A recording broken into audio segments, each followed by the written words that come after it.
Sou Hector Jesus, Fabián Romero, e farei uma breve apresentação com este título para compreender a mensagem de Maria de Guadalupe, Nossa Senhora de Guadalupe.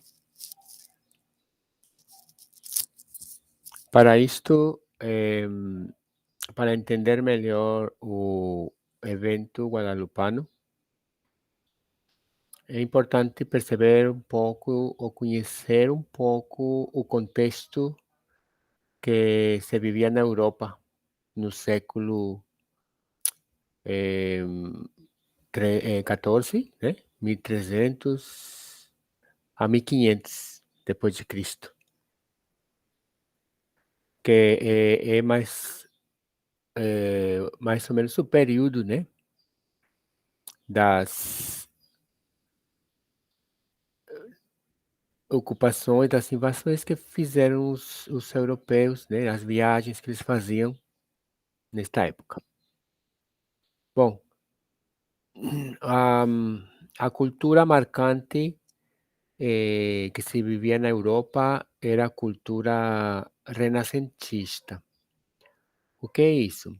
O renascentismo era pegar de volta valores antigos, né? Valores culturais antigos dos gregos, dos romanos, né? Que consideravam importante retomar. Entre eles encontramos o racionalismo. A razão era o único caminho para se chegar ao conhecimento, e que tudo podia ser explicado pela razão e pela ciência. Antes do Renascimento, era uma cultura antiga, né, onde se centrava tudo em Deus, né? Tinha o teocentrismo. Então, na Idade Média, né, dominante era a igreja. Então, tudo era a partir também identificado pela fé e passava pela aceitação da própria igreja da época. Mas com o renascentismo, se inverte os valores, né? Agora é o antropocentrismo, né? O homem ocupa o primeiro lugar, né? E a partir mesmo do conhecimento, né? Da própria ciência que a partir daí começa a se desenvolver. Por isso, outra das características do Renascimento era o cientificismo, né? Para eles, o conhecimento deveria ser demonstrado através da própria experiência científica, e não era mais na credibilidade, né? Na fé.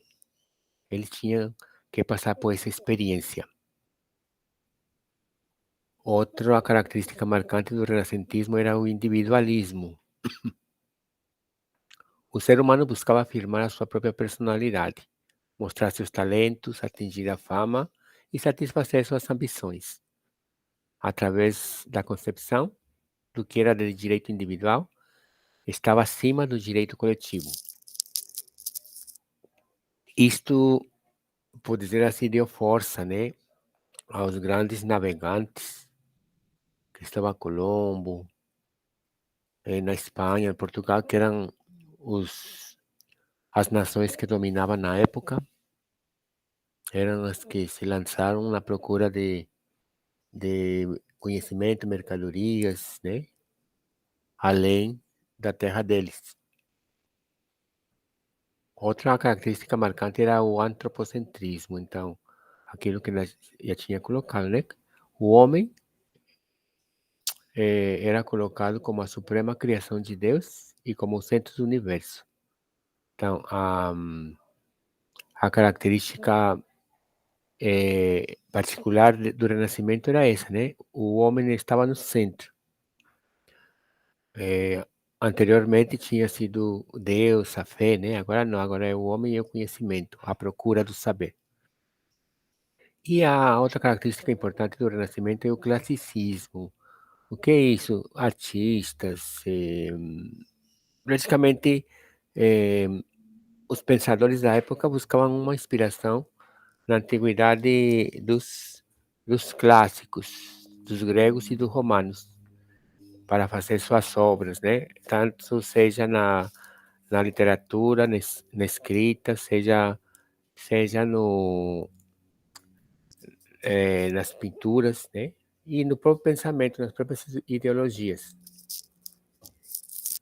Isto vai dar, vai justificar que os índios, os negros, que eram grupos não muito conhecidos, povos não conhecidos, né? Porque é nesta época que se fazem essas grandes viagens, né? Entre aspas, que chamam de descobertas, né? Que eles inferiorizam a espécie humana, né? Já que os gregos e os romanos consideravam muito que os próprios negros eram escravos, né? Ou eram também os outros povos poderiam ser subjugados, que não tinham alma. Então, tudo isso vai sustentar o que vamos refletir a continuação. Este era o pensamento da Europa. Então, a Europa que começa a viajar, né? E começa a conhecer novos mundos. Aí vem o Cristóvão Colombo, né, nas Américas, eh, Vasco de Gama, né, que faz o percurso da viagem pelo mundo todo até chegar nas Índias, tudo na procura de especiarias, né, para cuidar da alimentação da Europa. E aí topam-se com o continente americano. Depois, né, em torno de 1325, mais ou menos na mesma época, né? Já, claro, já existiam os povos, as civilizações indígenas, e entre elas encontramos a cultura mexicana, a cultura azteca, né? A cidade era e foi chamada de Tenochtitlan, né? E na época tinha em torno de 140.000 a 200.000 habitantes, né? Quando os europeus chegaram nas Américas, neste caso no México, né? Eles ficaram surpresos de ver essas grandes cidades bem organizadas dos indígenas. Nem imaginavam encontrar, né? Esses grandes povos. Então, vamos observar que aqui chega um dos conquistadores, né? O Hernán Cortés, que vai chegar aqui no México. Mas para isto é importante observar aqui que a cultura azteca ela é uma cultura que tem grande conhecimento, né, sobre a natureza, sobre o mundo, né, e é uma cultura que usava, né, a simbologia para também se dar a conhecer. Por exemplo, aqui, eu vou usar aqui vários trabalhos da época, né? Eh, Várias nações depois visitaram, se apropriaram de documentos, né? Esses são documentos antigos da época e que expressam a cultura. Por exemplo, aqui observamos uma simbologia, né? Um escudo e as flechas que estão por detrás. A simbologia a azteca usava muito duas palavras para expressar uma ideia, né? Neste caso, arco e flecha representa essa luta, né? Essa luta pela vida. Eu usei aqui, inclusive, algumas das palavras, né, da língua azteca, né, chamada a língua náhuatl, né, náhuatl,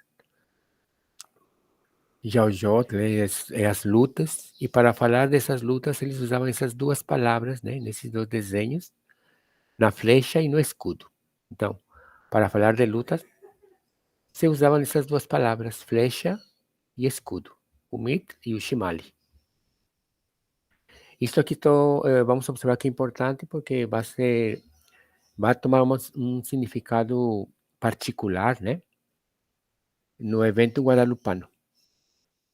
Aqui observamos, né, um pouco as características, né, vemos aqui a águia em cima de um cacto, né, que seria que representa mesmo a fundação da cidade de Tenochtitlan, hoje chamada Cidade do México, a capital. E observamos que era um ambiente árido, né, observamos aqui plantas com espinhos, né, porque o ambiente era tipo semiárido também, né. Aqui representam algumas lutas. Todos esses documentos, então, são códices, né? Códices, neste caso, Códice de Mendoza, né? É quem recopilou, quem fez cópia, desenho desses documentos antigos. Aqui temos alguns exemplos, né? A cultura náhua usa difrasismos, usa duas palavras para expressar conceitos, para expressar ideias. Por exemplo, como já vimos aqui, né? Para expressar luta, usava-se flecha e escudo, mit e shimali, né? Então, as lutas, que representam a luta de cada dia, né? A luta de trazer o pão para casa, a luta do trabalho, né? Era representado por isso. Outra simbologia para representar a verdade, aquilo que é autêntico, se usava duas palavras. O canto, que se representava por esta espécie de língua, né? O canto, e a flor, que está representada aqui. Então, esta simbologia representa aquilo que é verdadeiro, né? A verdade. O Xochitl Inquicat, né? Então, lembrem então que esses dois conceitos, ou essas duas palavras, representarão a verdade.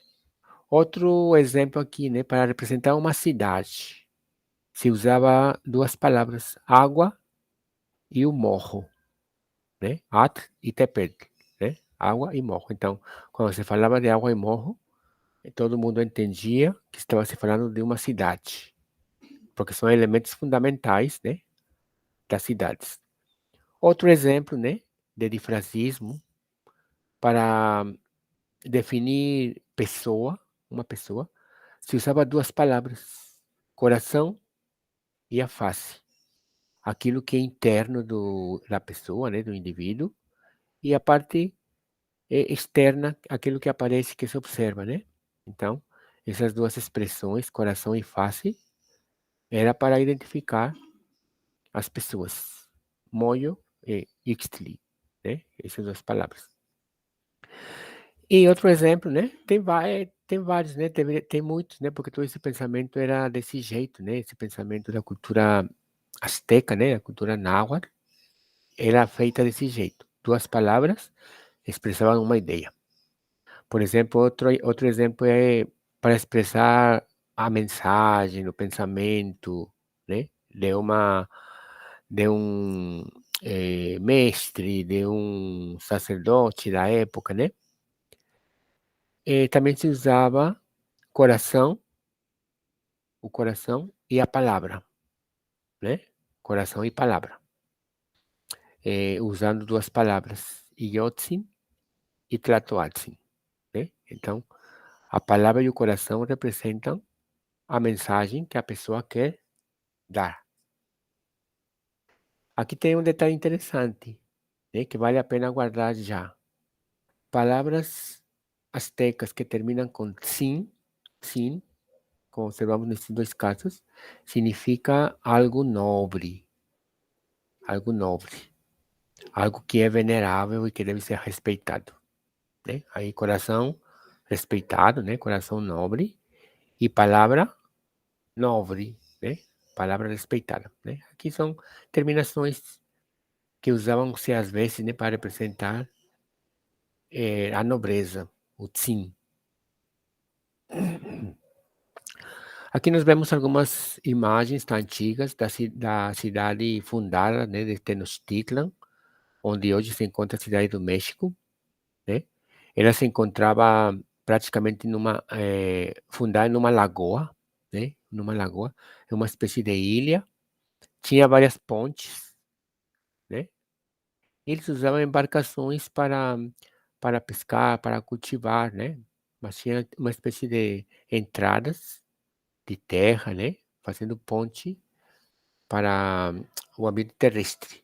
Este aqui era o mapa, por dizer assim, da cidade indígena, né?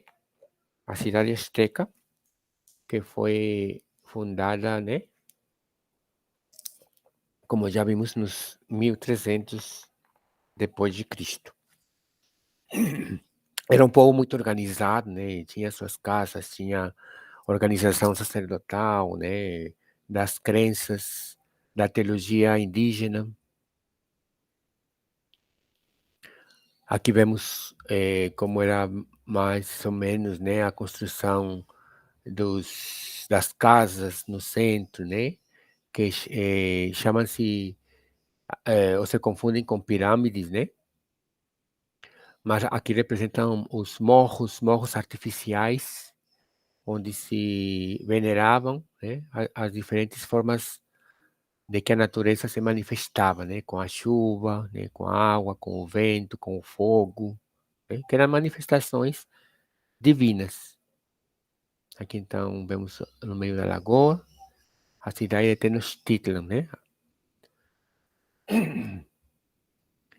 Bom, com o passar do tempo, né? Em 1519, que as Américas foram descobertas em 1492, né? Mas em 1519, o 27 de fevereiro, aí chegou o primeiro espanhol para se adentrar na cidade do México, né? O Hernán Cortés. E aqui, né? Chegam com toda essa simpatia, né? Com os indígenas. Os indígenas acolhem, né?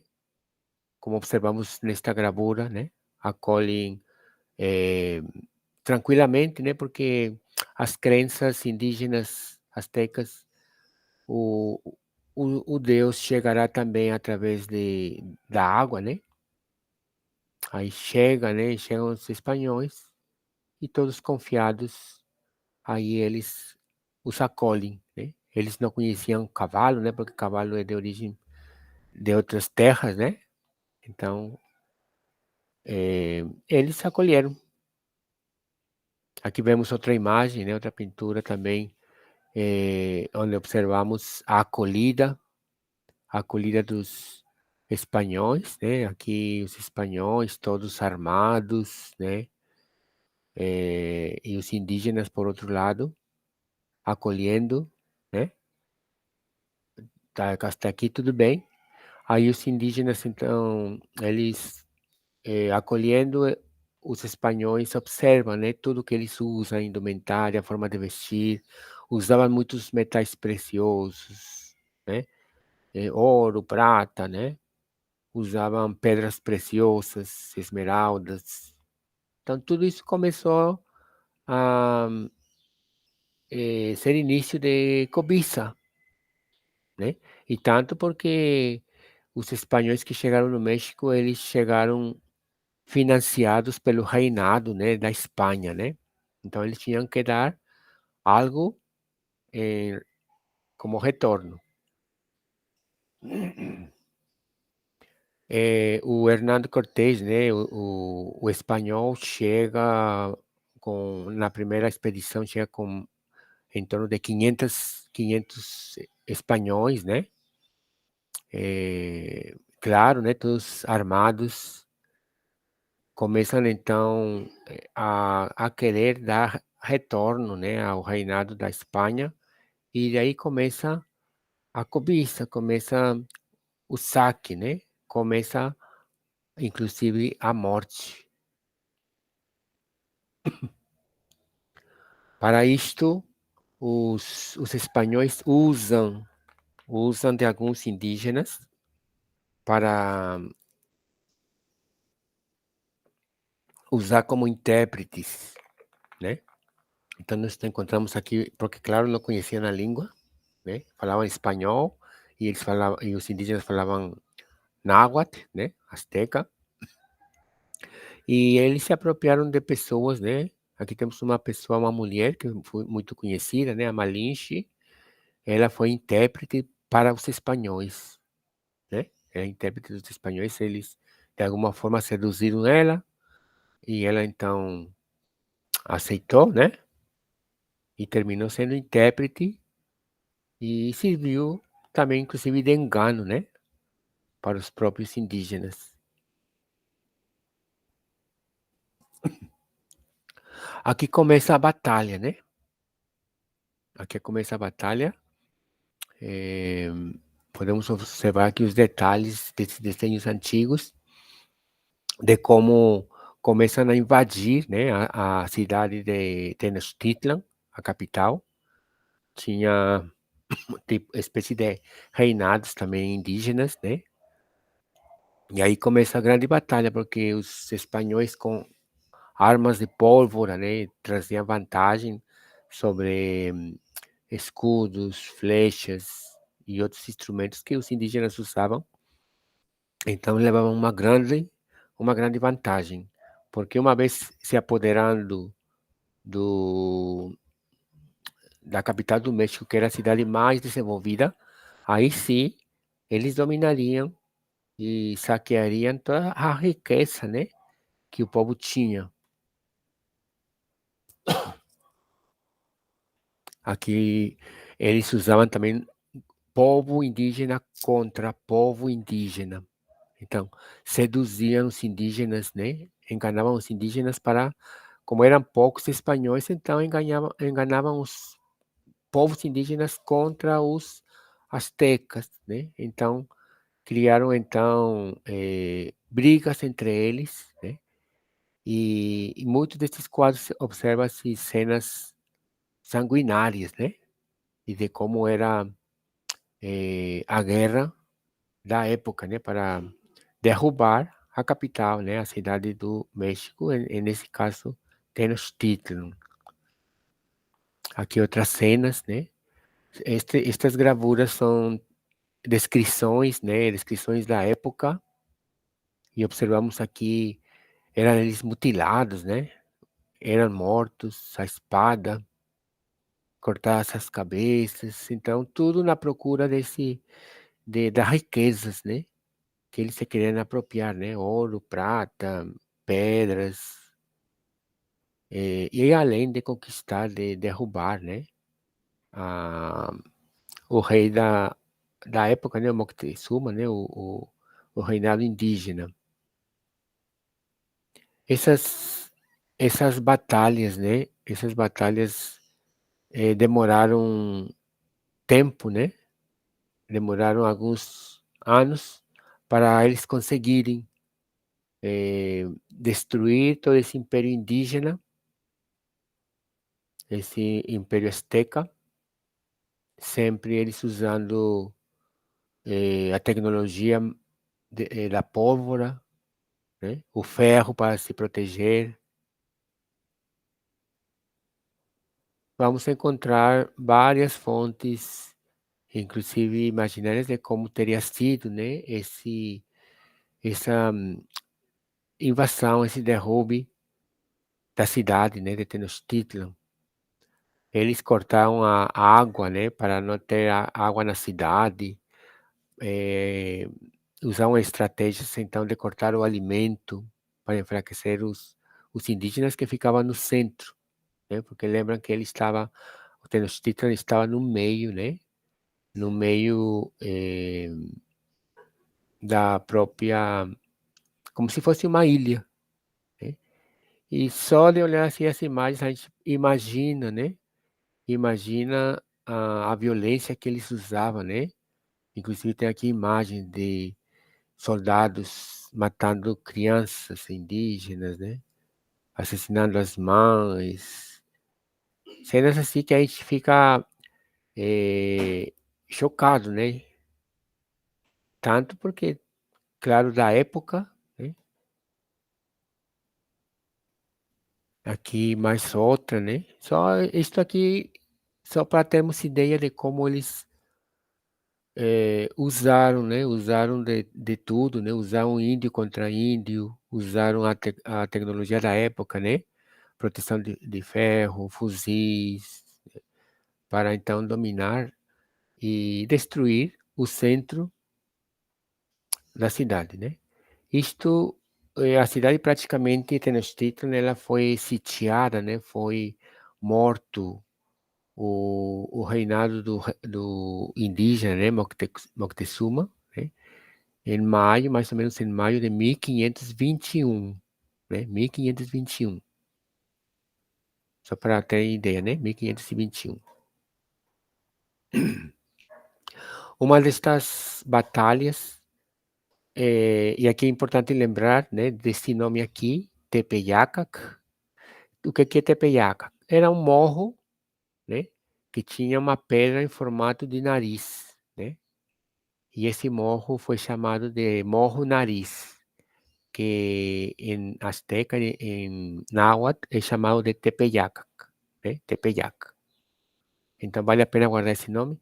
Mas aqui está representado as mesmas guerras, né? Aqui foi chamado a Batalha de Tepeyac, né? A Guerra de Tepeyac, porque aí aconteceu também as massacres, né? Esse é um documento chamado Tela de Tlaxcala, né? Onde encontramos esse registro. Vocês observaram que muitos dos desenhos assim, né? São registros que permanecem em bibliotecas, né? E que ficam como memória da situação. Claro, uma vez conquistada a cidade do México, né? Os indígenas que conseguiram sobreviver, alguns fugiram, outros, os que permaneceram, ficaram subjugados. Os próprios frailes da época, né? Os sacerdotes que foram acompanhando os espanhóis, né? Que eles davam assistência aos próprios espanhóis, né? Porque o indígena era atrasado, ele tinha idolatria, segundo eles, né? Eles não respeitavam, não sabiam o que era o amor, etc, etc. Então, eles queimavam, né? Queimavam tudo o que era indígena, né? Destruíram muitas coisas indígenas. Aí imagina um povo sem cultura, um povo sem identidade, então é um povo triste, né? Então a dominação foi não só física, econômica, social, mas também foi religiosa, né? Porque eles destruíram todo. Aí pode estar pensando, mas era idolatria? É. Alguns pensaram assim, né? Mas sabemos que a cultura de um povo tem que ser respeitada, né? Porque os valores praticamente são os mesmos, a fraternidade é a mesma, o cuidado com a natureza é a mesma, então, quem de nós para julgar, né? Mas na época, infelizmente, aconteceu desse jeito, né? Destruíram, inclusive construíram igrejas católicas em cima dos antigos templos indígenas, né? Onde se venerava a natureza. Então, praticamente toda a cultura, todo o saber indígena fica eh, destruído, entre aspas, acabado, né? E aí esta gravura, né? Que também encontramos na tela de Tlaxcala, né? Na página 30 encontramos essas características. Os espanhóis já se apoderaram da cidade, então usam os indígenas como escravos, né? Para conquistar novas terras, né? Já tinham destruído, ocupado, invadido a capital, então eles iam para frente, né? Ocupando. E aqui observamos, né, o maltrato que eles faziam àqueles indígenas que se revoltavam, sempre eh, explorando, né? É conhecido, ó, aqui tem um detalhe interessante, deixa eu ver se eu consigo mostrar para vocês. Tem aqui um detalhe interessante, né, de como eles usavam até os indígenas para os espanhóis serem carregados, como se fossem animais, né? Indígenas se fossem cavalos, né? Que os cavalos eram poucos, então eles usavam os indígenas que eram mais resistentes e fortes como meio de transporte. Só para vocês perceberem como eram maltratados. E tudo isto, né? Tudo isto é fruto do renascentismo, né? Que os indígenas, aqui também nesta época vai começar também a escravidão negra, né? Nestas épocas de 1500, e todos com esse pensamento renascentista, né? Da cultura grega, que os inferiores não têm alma, né? Como justificativa não tem alma, então você pode usar à vontade, né? E tudo sobre a dominação eh, da igreja, né? Inclusive. E outro mal, né? Outro mal que trouxeram os europeus para as Américas foi as doenças. Este aqui é um fragmento de um histórico, né, na cidade do México, em desenhos, né? E escrita indígena. Aqui podemos observar o que aconteceu importante em 1527, 1528, 1529, 1533 e assim por vai, né? Mas nós observamos aqui as doenças, né? Aqui está em indígena, né? Em azteca, Nican, Totomón, né? Aqui se narra a doença da varíola, a doença das ampulas, das feridas. Aqui tem algumas palavras, por exemplo, que expressam medo, né? E morte, morte. Então, era uma doença que trazia medo e que trazia morte, porque os indígenas não tinham imunidade, né? Então a varíola matava eles, né? Então são situações também que trouxeram, que vivenciaram os próprios indígenas, as doenças.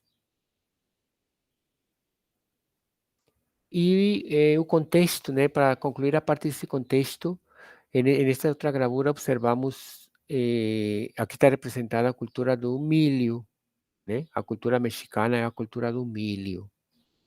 Então, a labuta, né? O trabalho, o alimento era o milho. Então, tinha muito trabalho camponês, né? Trabalho de terra.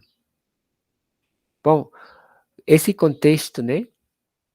Já nos vai ajudar bastante para entender o evento guadalupano, porque muitas vezes se pensa que Nossa Senhora de Guadalupe se apareceu, né? E pronto, né? E deixou uma pintura e pronto, mas não é bem assim, não, né? Não é só isso, não. O, uma coisa foi o evento, né? O acontecimento histórico guadalupano, né? Que está escrito ou está referido que aconteceu em 1531.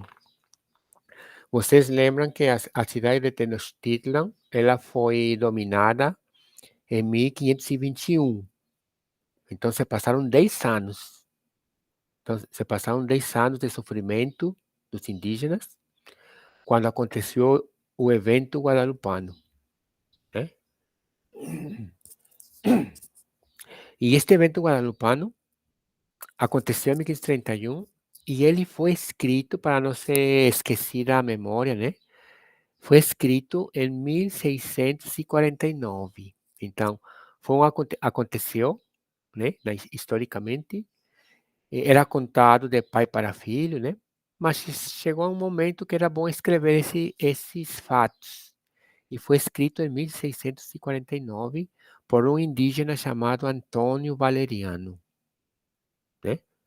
E esse documento hoje é chamado de Nican Mopowa, na língua indígena azteca, que observamos aqui Esse documento está guardado, né, uma cópia em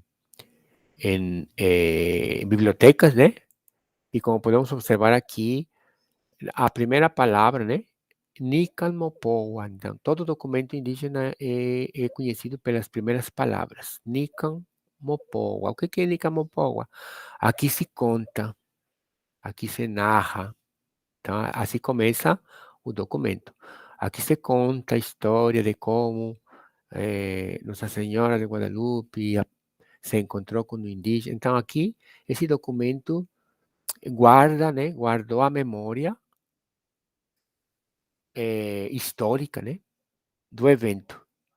Hoje existe esse documento, né? Ele foi traduzido em várias línguas. Tem tradução certa, tradução errada, né? Porque as traduções são difíceis de ser feitas do jeito que era, né? É, e assim, né? Que começa o documento. Esse documento Nicamopoa começa assim. Estamos observando aqui aquele difracismo. Estamos observando aqui as flechas e escudos. Então aqui temos aqui o escudo, a flecha, né? Aqui outra gravura indígena, né? Dos astecas. Encontramos aqui o escudo e as flechas, inclusive na artesania, né? Metal, né? O escudo e as flechas. E aqui nesta gravura encontramos aqui também, ó, escudo e flecha. Então, lembram que escudo e flecha é luta, né? É luta pela vida, luta do dia a dia, né? Luta de guerra mesmo para conquistar as terras. Então, lembrem que usa, né, a língua asteca, né, o pensamento asteca usa duas palavras para expressar uma ideia, né, neste caso. Bom, o documento começa assim, que esse escudo e essas flechas estavam quebradas, tinham sido quebradas. Então, a luta do povo indígena estava acabado. O sentido da vida estava acabado, né? Porque sendo escravos, sendo dominados, não tinha mais jeito. Então, o texto começa dessa forma. O texto, depois vocês poderão ter acesso a ele, né? Depois vocês poderão ter acesso e eu vou encaminhar para vocês ler esse documento, inclusive em português, né? O chamado Nicamopogo, aí conta todo o evento guadalupano. Mas para conhecer esse documento, nós precisamos conhecer um pouco de como era o pensamento indígena, azteca, né? Que é importantíssimo, porque senão fica numa simples historinha, né? Que não tem sentido. Bom, a única Mopoga, né? A história do evento guadalupano conta que um índio, né? João Diego, o nome cristão, né? João Diego, que agora é santo, né? Foi canonizado. O nome antigo dele era Cuauhtlatoatzin. Cuaut é águia, Tlatoa, que fala, e o Tzin de coisas veneráveis, coisas divinas, coisas nobres, né? Lembra que o Tzin é coisa nobre, quer dizer, coisas divinas.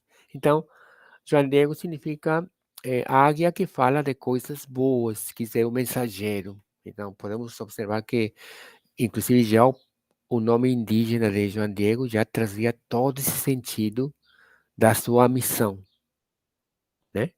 Então, um indígena da época conta a história que ele ia, ia podemos dizer assim, para a catequese. Ele morava na periferia, ia para o centro da cidade do México, né? Agora México já não era mais Tenochtitlan, já foi ocupada, foi invadida pelos espanhóis, né? E os indígenas submissos. E conta a história que eles foram e ele foi, né? E passava pelo Morro Tepeyac, aquele morro, né, que ficou também na história de guerra, né? Passava pelo Cerro Nariz. E ele escutou cantos, cantos de pássaro, pássaro que ele ficou surpreso. né.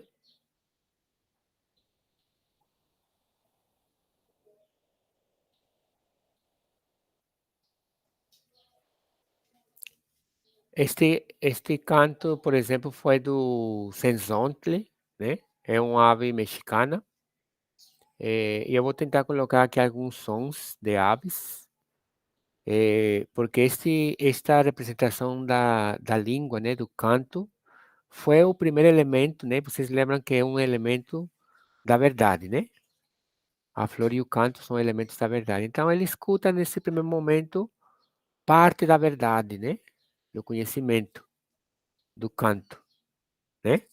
Então ele escutou cantos, ele ficou surpreso, ele viu tudo diferente, né, tudo diferente. Quando ele escutou esse cantar, então ele ficou curioso e foi e subiu no Tepeyac para saber o que estava acontecendo, né. E assim surgiram, né, várias vozes ou aliás, vários cantos, né, de diferentes pássaros e que chamou muito a atenção, né. Ele ficou pensando: "Nossa, mas onde que eu estou?", né. Parece que as pedras viraram turquesas, né. Que coisa, diferente. É uma situação, assim, que ele ficou muito surpreso. Inclusive, esta simbologia de aves, de pássaros, de penas, significa algo, que vai intervir, ele vai fazer uma ponte, uma intermediação para um evento. Por exemplo, aqui nos astecas vemos aqui uma ave pegando as oferendas do altar para levar para os deuses, né? Porque as penas, as aves, representavam essa intermediação, né? Tanto que vocês lembram que o nome de João Diego também tinha o nome de águia, né? Quer dizer, ele ia fazer a intermediação, ia fazer a missão. Então, todo o tepeyac, né, ficou diferente. Ele percebeu que tinha algo diferente. Ele subiu, viu, né, assim como está representado aqui o, o Tonatiuh, né, o deus indígena Sol, né, que fazia brilhar tudo. Assim ele viu no Morro Tepeyac que tudo estava bonito, né, embora lembramos que era um ambiente seco, né, árido, no mês de dezembro, então frio, né? E sem chuva, então era tudo seco. Mas mesmo assim ele achou interessante. E aí começou, né? Ele se encontrou com uma senhora, né? Vestida com um manto. Ele caracteriza a senhora no Nicamopoga, né? Depois poderão observar. Mas ele começa a chamar ele de Digno João, nobre João, vem aqui que eu te chamo e preciso de você. Mas ele achou esquisito, né, que uma senhora chamasse, que parecia de um porte, assim, um porte diferente, né, chamasse ele de nobre, né, porque na época os indígenas eram lixo, né, eram escravos, eram nada, né, a cultura destruída. E aí começa a missão, né, o que começa aqui é a evangelização chamada guadalupana. Eh, Nossa Senhora escolhe o indígena, o pobre, para ir para uma missão. E ela quer o quê? Ela quer uma ermida, ela quer uma capelinha, uma dedicação aí no Tepeyac. Ele não quer lá no centro, ela no centro da cidade do México, não. Ela quer aí no Tepeyac, né, onde o povo vive, onde o povo trabalha, onde o povo vive no dia a dia. Então, dá essa missão. Vai lá com o bispo, conte tudo que você viu, os pássaros que você escutou, o jeito que você viu aqui a natureza diferente, e fale que eu eh, preciso de uma ermida, né, uma capelinha aqui no Tepeyac. Aí ele achou interessante, né, porque Se alguém chamou ele com dignidade, com respeito, então isso levantou, né, os ânimos dele para ir à frente. Aqui o documento, né, o Nicamopoa chama então Nossa Senhora a João Diego, né? Como podemos observar aqui, eu vou mostrar para vocês. Chama de João, Joãozinho, João Diegozinho, né? Vocês lembram que o Zin é nobre, então João Nobre, João, João Diego Nobre, vem aqui, né? Então ele chama com todo respeito, né? Eh, valorizando, né? Valorizando ele. Lembrem que esse Zin representa aquilo que é venerável, aquilo que é com respeito, né? Tanto que muitos deuses, o nome de muitos deuses indígenas terminam com Zin, né? Agora, aqui tem uma confusão às vezes, né? Porque esse Zin, às vezes, pode ser traduzido com diminutivo, tipo assim, Joãozinho, João Diegozinho, né? Mas aqui não, aqui a Nossa Senhora nunca ia chamar um indígena que já era maltratado de ai, meu bichinho, né? Ah, Joãozinho, vem aqui. Não, ele chama pela nobreza, né? Digno João, João Diego, vem aqui, né? Então, isso aqui é importante saber porque vamos encontrar muitas traduções que colocam assim, Joãozinho, ai, coitadinho, pobrezinho, vem aqui. Não, não. Isso aqui é inclusive falta de respeito ao indígena, né? Porque não pode ser tratado com aquele tutelismo, né? Ai, coitadinho. Não, ele tem seu valor e tem sua dignidade, assim como Nossa Senhora descobriu nele, né? E aí ela disse, né? Fica sabendo e guarda em teu coração, filho meu mais desamparado, que eu sou a sempre Virgem Santa Maria, Mãe do Deus de grande verdade, Teot, daquele graças ao qual vivemos, do Criador das pessoas, do Senhor, do que está perto e unido, do Senhor do céu e da terra. Nossa Senhora fala tudo isto na língua indígena, na asteca, né? E, inclusive, para surpresa, né? Para surpresa, ela usa todos os nomes que eles já usavam na língua indígena, né? Por exemplo, ela falou, eu sou a mãe do Deus da grande verdade, o Enel Teot. Ela falou, eu sou o Deus daquele graças a qual vivemos, ou aquele Deus por quem nós vivemos. Ela chamou de Ipalnemowani. Ela chamou, eu sou a mãe do Criador das pessoas, né? Inteyokali, né? Eu sou a mãe do Senhor, daquele que está perto e unido, Intloknawak. Eu sou a mãe do Senhor do céu e da terra, o Senhor da história, Ilcuicaua e Caltipac. Então, ela usou os próprios nomes indígenas, né? Inclusive que se chama assim as manifestações das divinidades indígenas astecas. Ela usa, né? E coloca como sendo a mãe, né? Desse Deus verdadeiro. Eu coloquei aqui um trecho, eu vou ver se dá certo aqui, de esse cantar, né? Esse cantar indígena. Só um minuto aqui. Deixa eu ver aqui.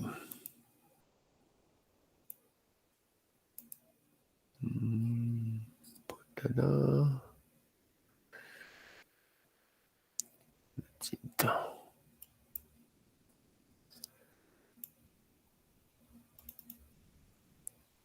então vamos na frente. João Diego, então ele foi, né? Foi para essa missão.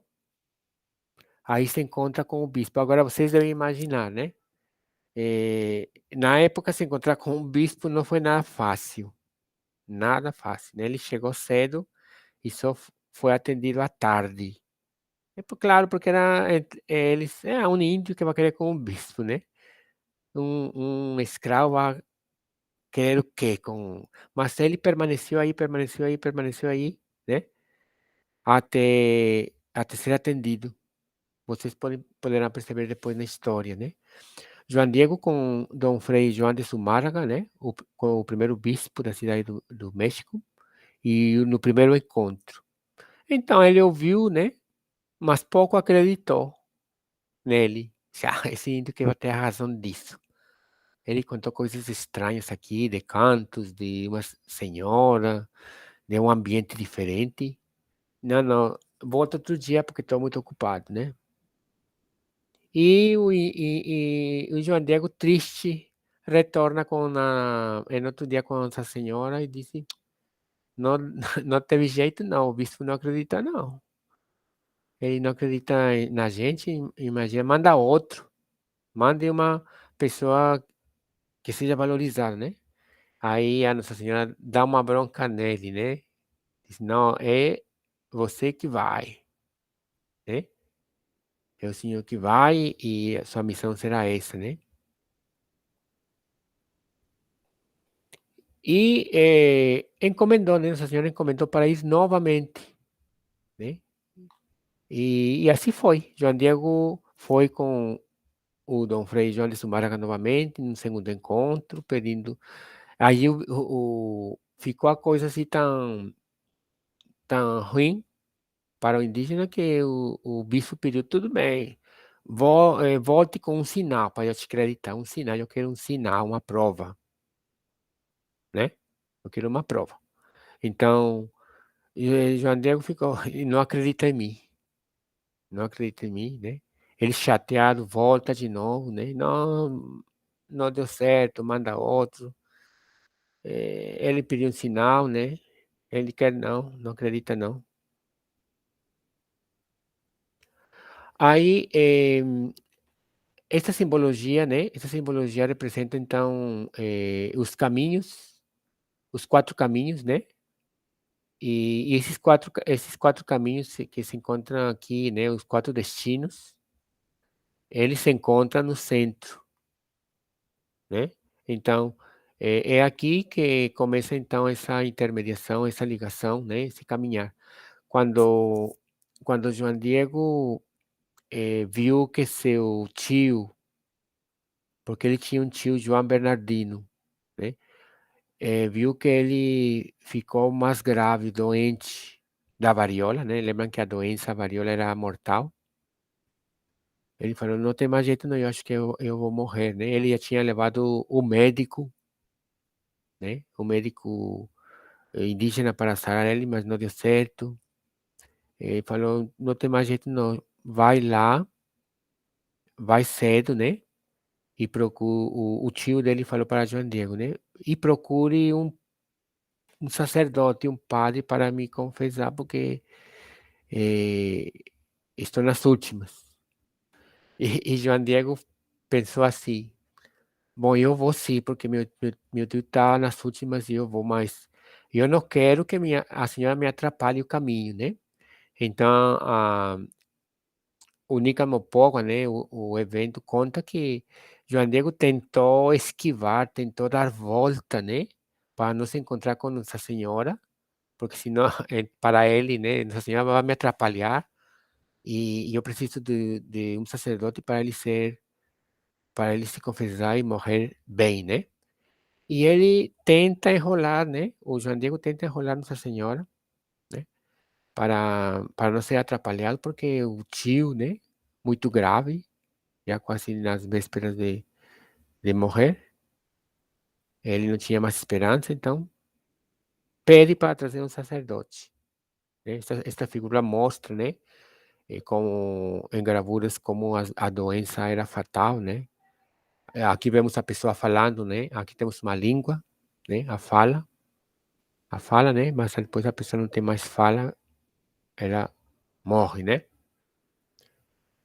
E João Diego virou do outro lado do morrinho, né? Do Tepeyac para não encontrar a senhora, mas no fim terminou encontrando, né? Não teve jeito. Aí a senhora falou: eita, você vai para onde, né? Disse: desculpe, senhora, eu não vai dar certo hoje não, porque eu preciso ir trazer um padre para confessar meu tio que está doente e está na morte já. Desculpe-me. Aí conta, né? Tenta se justificar, né? Que não dá para levar mensagem agora não.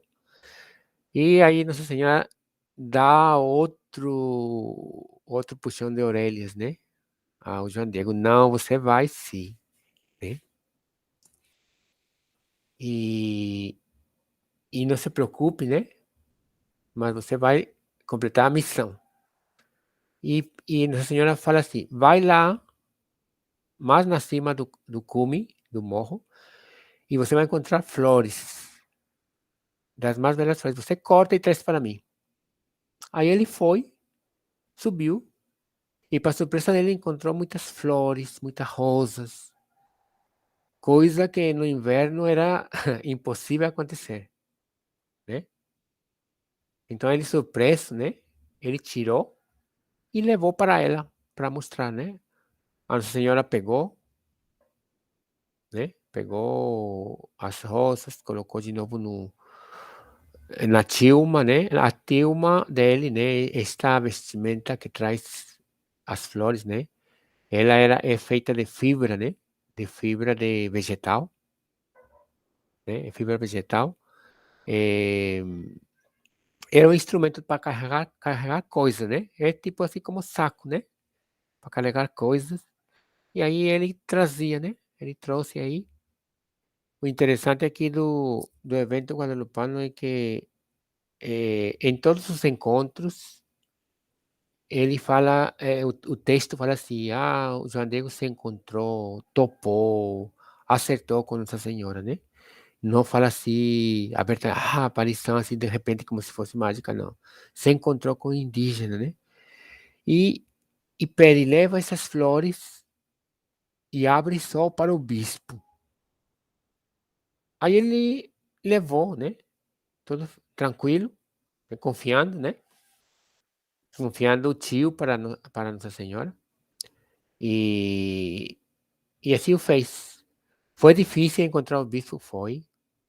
Os ajudantes do bispo queriam olhar que estava aí carregando, né? Ele falou, não, eu só posso mostrar, né? Eu só posso mostrar para o bispo, que ele pediu um sinal. E levaram para o bispo e ele mostrou as flores. Já o bispo ficou surpreso pelas flores, porque essas flores não eram cultivadas na terra mexicana, né? Não eram cultivadas aí. Então aí chama-se o milagre das rosas, né? Porque na época era impossível no inverno ter rosas com um frio de zero, né? 0 graus, né? Muito frio. E, e para completar, né? Na Tilma, né? No Ayate, né? No México chama-se de Ayate, ficou estampada a imagem, né? A imagem da Nossa Senhora, né? Para completar. Então, isso também completou a prova, né? O sinal, né? Que o bispo estava pedindo, né? Pediu desculpas depois para o indígena de não ter acreditado, né?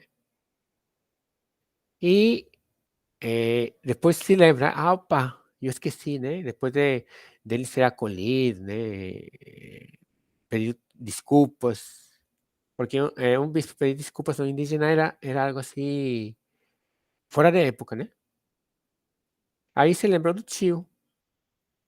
Opa, eu deixei meu tio lá e eu ia trazer, né? E aqui vemos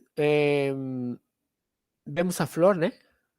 O milagre das rosas, lembramos da simbologia asteca, né? Indígena. Inclusive, nós temos esta simbologia bem aqui, né? A flor, a flor e o canto, que representa a verdade. Lembram que o falar indígena se representa por duas palavras, né? Então, aqui um Deus indígena azteca, falando assim, elementos de verdade, né? Mas esse mesmo elemento usa-se. Vocês lembram do canto das aves no início e da flor. Então completou a verdade. Então o bispo, conhecendo um pouco assim da cultura azteca, né, também percebeu e se envergonhou de que o índio, né, trazia a verdade. Já que tinha contado antes do canto, agora trouxe as flores, então ele é digno de verdade. Eh, e aqui eles foram atrás, né, atrás do tio, né, inclusive foi acompanhados pelas representantes da igreja, né, para saber do tio o que tinha acontecido. E o tio contou, né, contou que Nossa Senhora se encontrou com ele, né, inclusive conversaram e e podemos dizer que sarou, né, sarou, ficou bom e contou também esse ficou também como afirmativa, né. Ficou como afirmativa do milagre, né, dos primeiros milagres. O tio João Bernardino ter sido curado. Aí, um detalhe do tio que falou assim: "Nossa Senhora de Guadalupe", das vezes que aparece já o nome Guadalupe. Mas tem aqui algo que é interessante saber, né, porque Guadalupe já era uma palavra conhecida pelos espanhóis, né? Já existiam lugares lá na Guadalupe, na Espanha. É uma palavra de origem árabe, que significa Rio de Luz. Mas, e esse nome ficou, mas provavelmente o, a Nossa Senhora falou outro nome indígena, né? Porque era da cultura azteca, tipo Tecuantlalupe, né? Que significa a que nasceu nos cumes dos penhascos. Tecuantlalupe. Ou Tlecacauatlatecup, né? A que vem voando da luz como águia de fogo.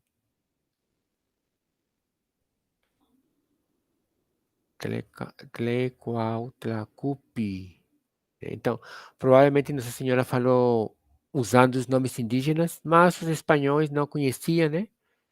Conheciam mais Guadalupe e falaram pela aproximação. Então, ficou o nome espanholizado, né? Guadalupe. Embora tenha toda essa simbologia eh, indígena, né, e todo esse valor. E essa imagem, né, na tilma, né, naquela indumentária asteca que de fato ela é de fibra vegetal, que aqui é chamado de estopa, né, estopa, é feita de estopa e ficou a imagem aí. E essa imagem, né, essa imagem ficou para o bispo como prova, né, para aqueles que não acreditaram, precisou permanecer as flores, permanecer a imagem. E essa imagem, né, que está guardada ainda na Basílica Nossa Senhora de Guadalupe, na cidade do México. Aqui tem a Basílica da cidade do México.